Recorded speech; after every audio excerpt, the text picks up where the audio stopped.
Hello everyone. I just finished my third Unlock game and I reviewed it in a different video.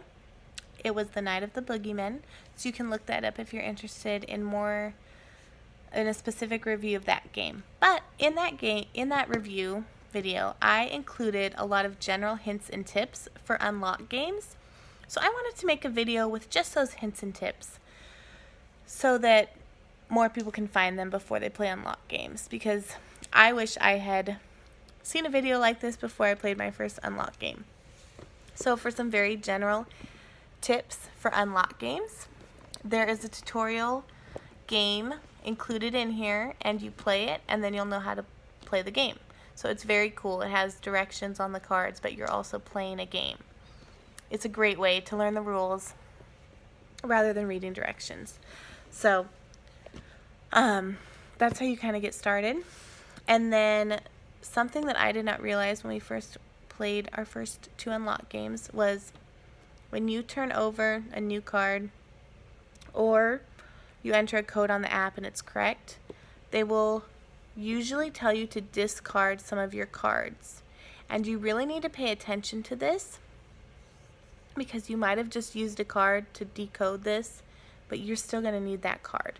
So really pay attention to which cards you need to discard and get them far, far away. Have a very specific discard pile so that you don't get confused. So that is what we did for our third time around, and it helped greatly. You don't have as many things to look at. So really pay attention to that. The first two times we played, we were in such a rush trying to beat the clock that we just were kind of careless, and we were not organized with our cards. So another way to be organized with your cards is you will get multiple room cards, and they will have a lot of numbers on them referring to objects in the room. So then you pick cards and you're looking at the specific object in the room. It helps to have the room card up here and then the object cards below, so you can refer back to where was this in the room. Sometimes you need that information. So keeping your cards organized is super helpful, and it's hard because you do get a ton of them. But do your best, have a really good discard pile set aside. And then what we like to do, what I've decided we like to do, is let the clock run and don't worry so much about the time.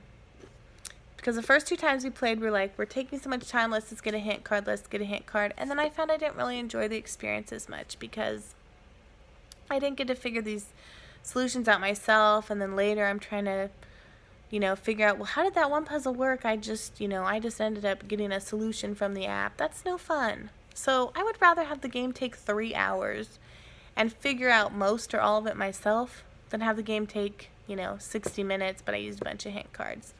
So that is just my advice for making the games more enjoyable. I think they're tough. The easy games are a good level of challenge in my opinion, but I also just play with my husband, and it's 1 to 6 people. So I can see how, if you had 6 people, I think a hard game would be quite doable. But I do think I think hard would be really hard with only 2 people. We haven't tried it yet. We've been like, ooh, it might be too hard. So anyway, that is my advice. So I hope that this is helpful and it helps you when you're playing the game. Oh, I have one more tip. So for some of these, you need to really imagine that you are in this room and you are using this machine, or you are really looking at this object. I don't know how else to say it, but it really helps to truly imagine that you are there. Some of this stuff is abstract. You're not necessarily going to see it by studying the card. You have to kind of use your brain and think, how does this machine work in real life? How would this, you have to imagine things in your head related to the card. How would this, whatever it is, move in real life? So that's as general as I can be.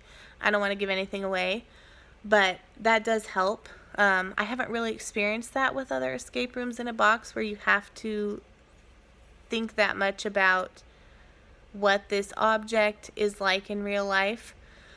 I hope that's helpful. It might just be confusing, but hopefully not. Anyway, So far, we've only played 3, but I do think they're very well made. And we will certainly keep playing them. So I hope that this helps you, especially if you're about to start your first one. I'm so glad you watched this video because I think you're going to be in a better place to start than I was. Thank you.